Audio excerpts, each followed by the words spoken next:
Le premier MP Forum s'est tenu le 9 mai à l'hôtel Sheraton Casablanca. L'événement tant attendu a été organisé par Siomag, la référence africaine de l'actualité numérique, en partenariat avec la Fédération marocaine des technologies de l'information, des télécommunications et de l'offshoring, l'APEBI.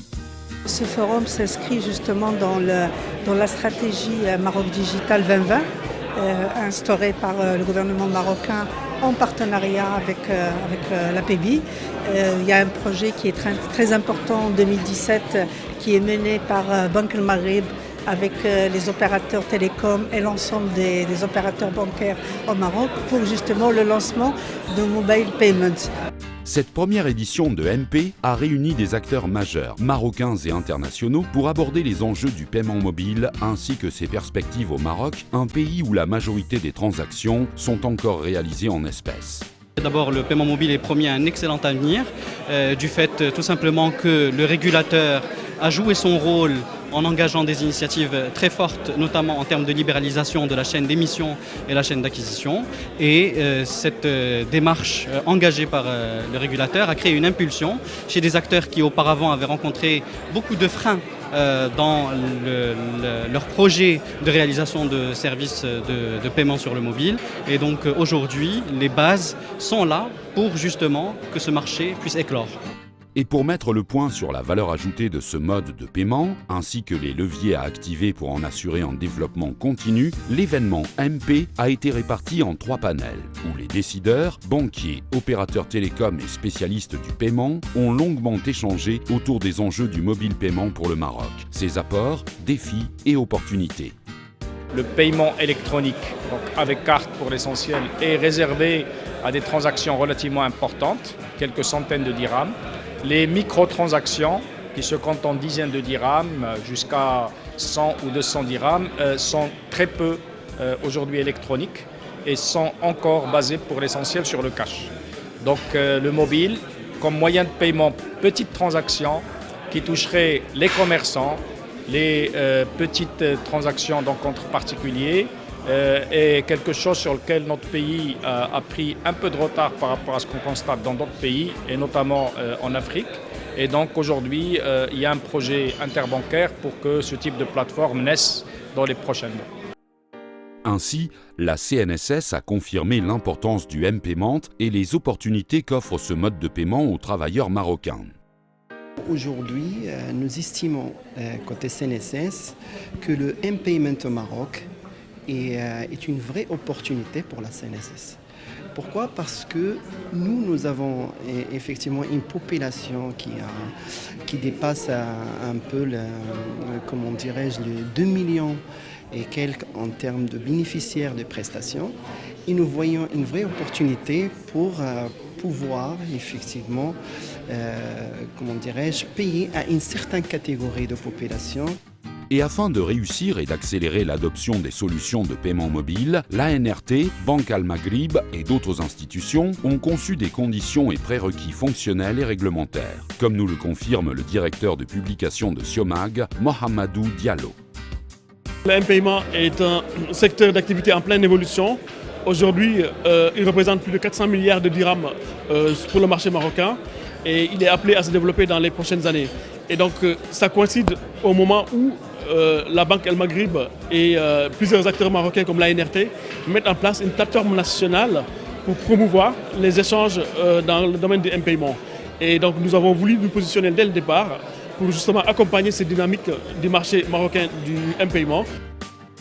Le défi de l'accessibilité est un challenge porté par toutes les grandes entreprises qui opèrent dans le monde digital.